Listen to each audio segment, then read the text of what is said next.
So we got to the top of the hill of this church, and my friend starts saying, and I look at the church, it looks really weird to me, and like it's like winter time, and the trees just look like dead. They just look so weird to me, and I look at my friend, and he says, "Where do you think you're going with your life? Like, don't you see what the stress you're causing your family?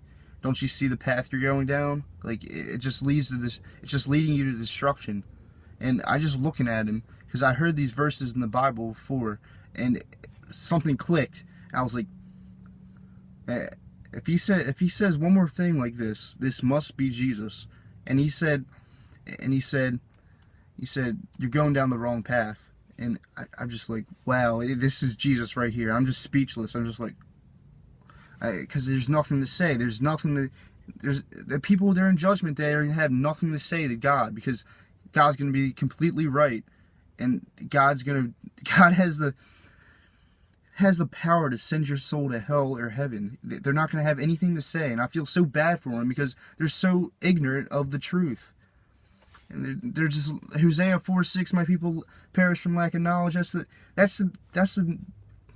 best verse in the Bible that I know, that I like, because like there's so many Christians today that says, I'm going to heaven because I do this and this, and they're perishing from lack of knowledge, because they don't go to heaven from good deeds. They go to heaven out of God's grace, and hope that their faith, they show their faith through their good deeds, and they show that they are of God through their good deeds. But anyway, when we were at the top of the church, after that I was just like the whole time when I was still high, I'm just like, man, I'm screwed up. Like I'm going to hell. Like, for what I've done, I'm going to hell. And I'm just like, I'm just like, I need to repent. I need to turn away from this. I need to start educating myself about this stuff. And I started reading about the Bible, and I educated myself, and educating myself led my friends to Christ, and everything to Christ.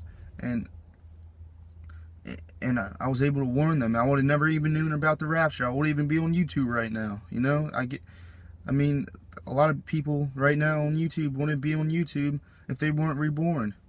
And it's just crazy to me how it works like that. And another topic that I thought about is, I thought about this like yesterday, and I was like, God is God. Like, he invented time. There is no time. Like, in time doesn't exist in heaven, because God created time. Like, God is God.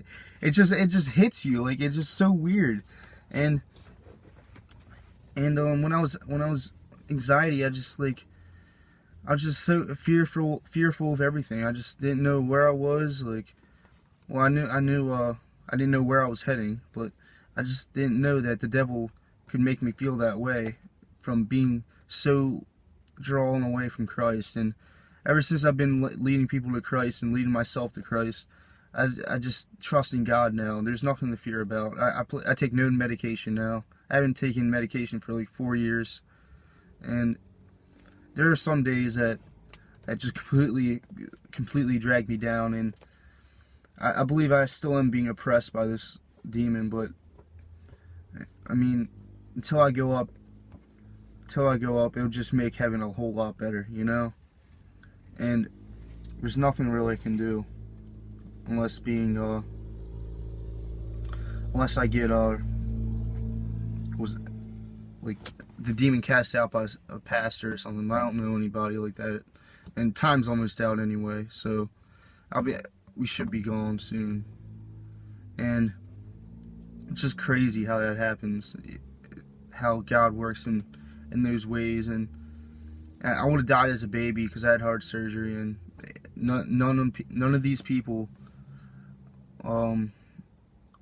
that I know, and they would have never heard the testimony of Christ, and never would have had the chance to be reborn. And it's just crazy to me. And that's all I really want to talk to you guys about.